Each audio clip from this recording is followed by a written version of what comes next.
আসসালামু আলাইকুম। গালফ ট্যুরে থাকাকালীন আমি বেশ কিছু চিঠি পেয়েছি, তার মধ্যে এটা একটা। আমি একজন মুসলিম, কুয়েতে অল্প কয়েক বছর ধরে কাজ করছি। আমি ইসলাম ধর্ম গ্রহণ করার খুব কাছাকাছি চলে এসেছি, কারণ আমি আমার অফিসের এক ধার্মিক মুসলিম কলিগকে দেখে মুগ্ধ হয়েছিলাম আর আমি তাকে বিয়ে করতে চেয়েছিলাম। আমি তাই ইসলাম সম্পর্কে আরো জানতে চাচ্ছিলাম। আমি যে মানুষটিকে পছন্দ করেছি তিনি একজন পাকিস্তানি ভাই। তার কালচার আরো ভালোভাবে জানার জন্য আমি একজন মহিলা কলিগের সঙ্গ নিলাম যে এক পাকিস্তানি পরিবারে বিয়ে করেছিল।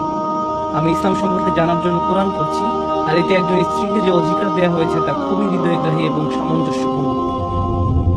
কিন্তু যখন আমি আমার মেয়ে বন্ধুটির জীবনের দিকে তাকাই, তাকে এত কিছু করতে হয় তার শ্বশুরবাড়িতে, আর তার স্বামী তাকে জোর করে যেন সে তার শ্বশুর শাশুড়ির সেবা যত্ন করে, আর তার শাশুড়ি তাকে অনেক যন্ত্রণা দিয়ে থাকে। তিনি তাদের স্বামী স্ত্রীর মাঝে ঝগড়া সৃষ্টি করেন। এদিকে তার ননদিরা তাকে সবসময় কাজের মেয়ের মতো খাটায়। তার স্বামী এই ব্যাপারে অনেক কঠোর। আমি এক্ষেত্রে অনেক অবিচার দেখতে পাই। তিনি তাকে ভয় দেখান যে তিনি স্ত্রীকে ছেড়ে চলে যাবেন যদি সে কথা না শুনি, শ্বশুর পক্ষের সকলের ইচ্ছা পূরণ না করে। এটাই যদি ইসলামের আসল রূপ হয়, আমি মুসলিম হওয়ার ব্যাপারে দ্বিধান্বিত। এ ব্যাপারে আপনার উপদেশ কি? আমি আসলে প্রথমবারের মতো এমন প্রশ্নের সম্মুখীন হইনি। আমাকে বেশ কিছু মানুষ জিজ্ঞেস করে একজন নারীর অধিকার সম্পর্কে, বিশেষ করে তার শ্বশুর পক্ষের কাছে তার কি অধিকার আছে সে সম্পর্কে। এটা বেশ জটিল একটা বিষয়, তবে আমি কিছু মূল ধারণা সকলের কাছে উপস্থাপন করতে চাই। যে বোনটি প্রশ্নটি করেছেন, প্রথমত সেই প্রশ্নের জন্য তাকে ধন্যবাদ। আর এই প্রশ্ন শুধু আপনার নয়, আমার মনে হয় আরো অগণিত মানুষ এ থেকে উপকৃত হতে পারবেন ইনশাআল্লাহ। প্রথমত, ইসলামে যে কোনো সম্পর্ক কিছু অধিকার ও কর্তব্যের ভিত্তিতে স্থাপিত। একজন পুরুষ হিসাবে আমার স্ত্রীর প্রতি আমার কিছু কর্তব্য রয়েছে, ঠিক যেমন আমার প্রতি তার কিছু দায়িত্ব রয়েছে। আর আমার বাবা মায়ের প্রতি আমার কিছু দায়িত্ব রয়েছে, ঠিক যেমন আমার প্রতি তাদেরও দায়িত্ব আছে। তাদের কাছে আমার কিছু অধিকার আছে। এখন এক্ষেত্রে মূলনীতি হলো, আপনি যে কোনো একটি সম্পর্কের অধিকার আদায় করতে গিয়ে অন্য আরেকটি সম্পর্কের অধিকার ক্ষুণ্ণ করতে পারবেন না। প্রশ্ন হলো, আপনি কিভাবে সব অধিকারের সমন্বয় ঘটাবেন? বিশেষ করে আমরা এখন কথা বলছি একজন স্বামী স্ত্রী ও তার শ্বশুর পক্ষের ব্যাপারে। একজন ছেলে সন্তান হিসাবে আমাকে আমার বাবা মায়ের প্রতি অনুগত হতে হবে, তাদের সম্মান দেখাতে হবে, দয়া দেখাতে হবে। তারা আমার কাছে যাই চায় তা পূরণ করতে হবে, যদি না তারা আমাকে ইসলামের বাইরে কিছু করতে আদেশ দেয় কিংবা আল্লাহকে অমান্য করতে আদেশ দেয়। অন্যদিকে আমার স্ত্রীকেও তাদের প্রতি সম্মান দেখাতে হবে, সাধারণ শিষ্টাচার দেখাতে হবে, কিন্তু তাকে তাদের বাধ্যগত হয়ে চলতে হবে না। আর স্বামী হিসাবে আমি যদি আমার বাবা মায়ের সেবা তার কাছে দাবি করি, তাহলে আমি তার প্রতি অবিচার করছি। স্ত্রীকে তার নিজের বাবা মায়ের প্রতি কর্তব্যশীল হতে হয়। তার তো নিজের অভিভাবক রয়েছে, এরা তার নিজের অভিভাবক নয়, আপনার অভিভাবক। যেটা সত্য কথা, রক্তের বন্ধনে যে সম্পর্ক হয় আর বিয়ের বন্ধনে যে সম্পর্ক হয় তা মোটেই এক নয়। তো স্বামী হিসাবে আপনার স্ত্রীর কাছে আপনার বাবা মায়ের সেবা আশা করা এক ধরনের অবিচার, আর ইসলাম তা সমর্থন করে না। এমন কোনো নীতিও দেয়া হয়নি এ ব্যাপারে। কিছু মানুষ জিজ্ঞেস করে, কিন্তু আপনাকে তো আপনার স্বামীর আনুগত্য করতে হবে, সে যাই বলুক না কেন। এটাও সম্পূর্ণ সত্যি নয়। আমরা কোনো মানুষেরই এতটা বাধ্যগত নই যে সে যাই করতে বলুক না কেন তা করতে হবে। আমি আমার বাবা মায়ের আনুগত্য করতে পারবো না তারা যা বলবে তার সবকিছুর ব্যাপারে। আমার বাবা মা যদি আমাকে স্টুডেন্ট লোন নিতে বলতেন, যা সুদের ভিত্তিতে দেয়া হয়, আমি এটা করতে পারি না। এতে আল্লাহর অবাধ্যতা রয়েছে। আর এমন হয় মাঝে মাঝে যে আপনাকে সম্মানের সাথে আপনার বাবা মায়ের অবাধ্য হতে হবে, কারণ তারা অযৌক্তিক কাজ করতে বলছে। এরকমও হতে পারে আপনার বাবা মা আপনাকে বলছেন লোন নিতে, যা সুদের ভিত্তিতে নেওয়া হচ্ছে না, কিন্তু তিনি আপনাকে এমন ব্যবসায় যেতে বলছেন যার ব্যাপারে আপনি নিশ্চিত যে আপনার বেশ ক্ষতি হবে। আপনি নিশ্চিত জানেন যে এই ব্যবসা কোনোভাবেই চলবে না, অথচ তিনি চাইছেন আপনি আপনার জীবনের সব পুঁজি সেই ব্যবসায় ঢেলে দিন। সেই মুহূর্তে আপনার বাবা মায়ের কথা না শোনা তার অবাধ্যতা নয়। এভাবে ভাবলে চলবে না। বস্তুত অভিভাবকের বাধ্যগত থাকার অর্থ যৌক্তিকতার ঊর্ধ্বে নয়। আমরা কোনো মানুষেরই এতটা বাধ্যগত নই যে সে যাই করতে বলুক না কেন তা করতে হবে। আর অবশ্যই আমরা যখন তাদের অবাধ্য হই, আমরা কখনো কোনোভাবেই তাদের অসম্মান করে তা করি না। আর এটাও সত্যি, আমাদের জন্য যদি কঠিন হয়ে দাঁড়ায়, আমাদের প্রতি যদি তারা কঠোরও হন, সেক্ষেত্রেও তাদের আনুগত্য করতে হবে।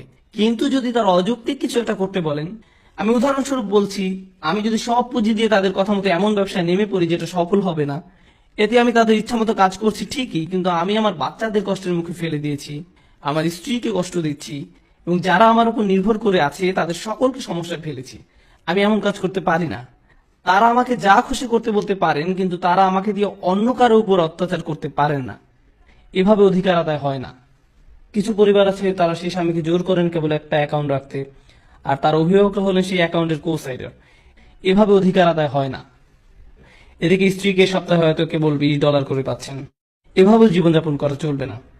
আপনি এটা করতে পারেন না। আপনি আপনার স্ত্রীকে বিয়ে করেছেন, আপনি তার ওয়ালি হয়ে তাকে তার বাবার কাছ থেকে নিয়ে এসেছেন। আপনাকে এখন তার প্রতি সেসব কর্তব্য পালন করতে হবে যা তার বাবা তার প্রতি করে এসেছেন। কিন্তু এখানে ঘরে সকলে তার সাথে দ্বিতীয় শ্রেণী মানুষের মতো আচরণ করে, যেন শ্বশুর শাশুড়ির কাজের মেয়ে কিংবা আপনার বোন অথবা অন্য কারো কাজের মেয়ে। এটা চরম প্রতারণা এবং এটা এমন এক বিষয় যার ব্যাপারে আপনাকে আমাকে শেষ বিচারের দিন জিজ্ঞেস করা হবে। অন্যদিকে অন্য ধরনের চরমপন্থাও আছে। একদিকে আমরা দেখি বউকে বাড়ির কাজের মেয়ের মতো বানিয়ে ফেলা হয়েছে, যা চরম অবমাননাকর, কোনোভাবেই এটা ইসলামিক গ্রহণযোগ্য নয়। আর অন্যদিকে আছে এমন সব স্ত্রী অথবা স্বামী যারা তাদের শ্বশুরপক্ষের ব্যাপারে সকলের প্রতি বিদ্বেষপূর্ণ। তাদের কারোর সাথে আমি সম্পর্ক রাখতে চাই না, তাদের মুখও দেখতে চাই না, আমি চাই না তারা আমাদের বাসায় আসুক, আমি চাই না তুমি তোমার মায়ের বাসায় যাও, তার সাথে কথা বলো, আমি তাকে ঘৃণা করি, আমি তাকে সহ্য করতে পারি না, ইত্যাদি ইত্যাদি। এভাবে অত্যাধিক দূরত্ব সৃষ্টি করেন আপনি আপনার স্বামীর পরিবার থেকে। এটাও এক ধরনের চরমপন্থা। তারা আপনার স্বামীর অভিভাবক, তাদের অধিকার আছে আপনার স্বামীর উপর।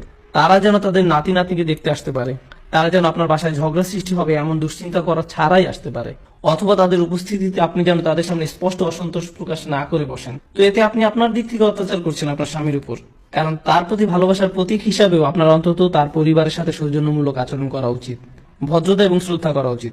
আপনার স্বামী আপনার উপর তা চাপিয়ে দিতে পারেন না, কিন্তু এই আচরণ তো আপনার নিজ থেকে আসা উচিত।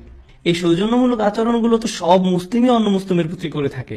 যারা একই পরিবারের অংশ হয়ে গিয়েছে তাদের কথা না হয় নাই বললাম, আমাদের এমনিতেই পরিবারের সদস্যদের সাথে সর্বোচ্চ সুন্দর ব্যবহার করা উচিত। হ্যাঁ, জটিল অবস্থারও সৃষ্টি হয়, বিশেষ করে যৌথ পরিবারের ক্ষেত্রে। সত্যিই অনেক ক্ষেত্রে জটিল পরিস্থিতি তৈরি হয়। অন্য অনেক কালচারের মধ্যে, বিশেষ করে দেশি কালচারে, আমরা সকলে মিলে এক ছাদের নিচে থাকার গুরুত্ব আরোপ করি, আর পরিবারের খরচপাতি বাবা মা পরিচালনা করেন, আর বউকে এই করতে হবে সেই করতে হবে একজন ভালো স্ত্রী হিসাবে পরিচয় পেতে। এই নীতি বেশিরভাগ পরিবারের ক্ষেত্রেই কাজে দেয় না।